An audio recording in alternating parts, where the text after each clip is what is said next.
تراویح کا مسئلہ ہے تو تراویح بھی جماعت سے پڑھنی چاہیے. ہمارا کام تو یہ ہونا چاہیے کہ ساری نمازیں جماعت کے ساتھ ادا کی جائے.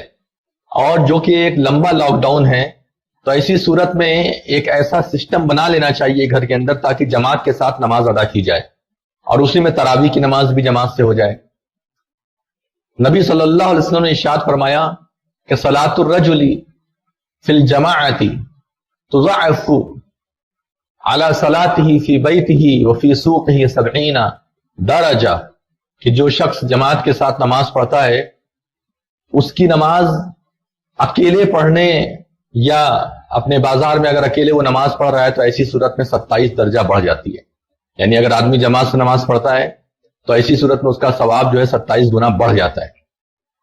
تو اس لیے جماعت سے نماز پڑھنے کا اہتمام کرنا چاہیے. رسول اللہ صلی اللہ علیہ وسلم نے تراویح کی نماز جماعت سے پڑھنے کا اہتمام کیا. ایک رات جماعت سے نماز پڑھی، لوگ اکٹھا ہو گئے. دوسری رات جماعت سے نماز پڑھی اور زیادہ لوگ اکٹھا ہو گئے. تیسری رات جب جماعت سے نماز پڑھی تو بہت زیادہ لوگ اکٹھا ہو گئے، یہاں تک کہ نبی صلی اللہ علیہ وسلم چوتھی رات کو باہر نہیں نکلے. اور جب دیکھا تو بہت زیادہ بھیڑ لگی ہوئی تھی باہر، یعنی مسجد کے اندر. کمرے میں سے دیکھا تو بہت زیادہ بھیڑ لگی ہوئی تھی.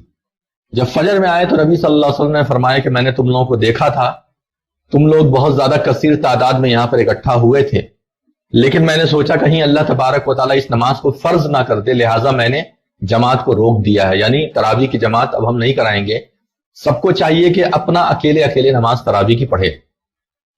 تو اس سے یہ سمجھ میں آتا ہے کہ رسول اللہ صلی اللہ علیہ وسلم جماعت سے تراویح پڑھنے کے بہت زیادہ خواہش مند تھے، اور اس کے لیے نبی صلی اللہ علیہ وسلم نے قدم بھی بڑھا لیا تھا.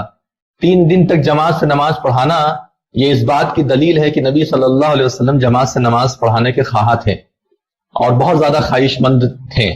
لیکن نبی صلی اللہ علیہ وسلم کو یہ خدشہ ہوا کہ کہیں ایسا نہ ہو کہ یہ نماز فرض کر دی جائے، اس لیے نبی صلی اللہ علیہ وسلم نے جماعت سے نماز روک دی اور کہا کہ اپنا اکیلے نماز پڑھو. یہی حال رہا، لوگ اپنے اپنے تئیں تراویح کی نماز پڑھا کرتے تھے.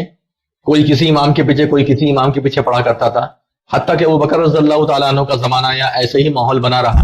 عمر رضی اللہ تعالیٰ عنہ کا جب زمانہ آیا تو عمر رضی اللہ تعالیٰ عنہ کو یہ چیز بہتر نہیں لگی کہ ایک ہی مسجد کے اندر یا ایک علاقے میں کئی امام ہیں تراویح کے نام پر. یعنی عشاء کی نماز تو ایک ہی امام کے پیچھے ہوتی تھی، لیکن تراویح کی نماز لوگ اپنے اپنے حساب سے، کوئی گھر میں پڑھ رہا ہے، کوئی کہیں جماعت بنا رہا ہے، کوئی کہیں جماعت بنا رہا ہے، تو کئی امام ہوتے تھے. تو عمر رضی اللہ تعالیٰ عنہ نے اب چونکہ دیکھا کہ اب تو نماز فرض نہیں ہو سکتی ہے، اب تو نبی صلی اللہ علیہ وسلم چلے گئے، اب فرض جو ہونا تھا ہو چکا، جو حرام ہونا تھا ہو چکا، جو جائز ناجائز ہونا تھا وہ ہو چکا، اب تو وہی نازل ہوگی نہیں، اب تو دین مکمل ہو چکا ہے. تو ایسی صورت میں حضرت عمر رضی اللہ تعالیٰ عنہ نے جماعت سے نماز پڑھانے کا اہتمام کیا اور اس کے لیے باقاعدہ امام مقرر کیا، ابی بن کعب رضی اللہ تعالیٰ عنہ کو، تمیم داری رضی اللہ تعالیٰ عنہ کو، اور ان لوگوں سے کہا کہ تم لوگ جماعت سے نماز پڑھاؤ. پھر ایک جماعت بننے لگی. اس کے بعد ایک بار حضرت عمر رضی اللہ تعالیٰ عنہ گزر رہے تھے، دیکھا کہ لوگ جماعت سے نماز پڑھ رہے ہیں تراویح کی ایک امام کے پیچھے. تو عمر رضی اللہ تعالیٰ عنہ نے فرمایا کہ دیکھو یہ کتنی اچھی چیز ہے جو میں نے ایجاد کر دی. یعنی اس کی شکل اور اصل تو موجود تھی نبی صلی اللہ علیہ وسلم کے زمانے میں، اپنے من سے انہوں نے یہ نہیں کہ کوئی نئی چیزیں دم بنا دی، لیکن چونکہ یہ نبی صلی اللہ علیہ وسلم نے روک دیا تھا فرض نہ ہو جانے کی وجہ سے، تو اب فرض ہونے کا خدشہ ختم ہو گیا. تو عمر رضی اللہ تعالیٰ عنہ نے تراویح کی نماز کو جماعت سے پڑھانا شروع کر دیا اور ایک امام کے پیچھے لوگ نماز پڑھنے لگے. تو کہا کہ دیکھو پہلے کیا ہوتا تھا کہ کئی امام ہوتے تھے، کئی جماعت ہوتی تھی، آج ایک امام کے پیچھے جو ہے سب لوگ پڑھ رہا ہے. کتنی اچھی ہے، کتنا اچھا یہ طریقہ ہے جو ہم نے جو ہے تو ایجاد کر دیا. تو کہنے کا مطلب یہ ہے کہ ان تمام احادیث سے اور صحابہ کرام کے عمل سے جو بات ثابت ہوتی ہے وہ یہ، اور امیر المومنین حضرت عمر فاروق رضی اللہ تعالیٰ عنہ کے فیصلے اور عمل سے جو بات ثابت ہوتی ہے وہ یہ کہ تراویح کی نماز جماعت سے پڑھنے کا اہتمام کرنا چاہیے. جو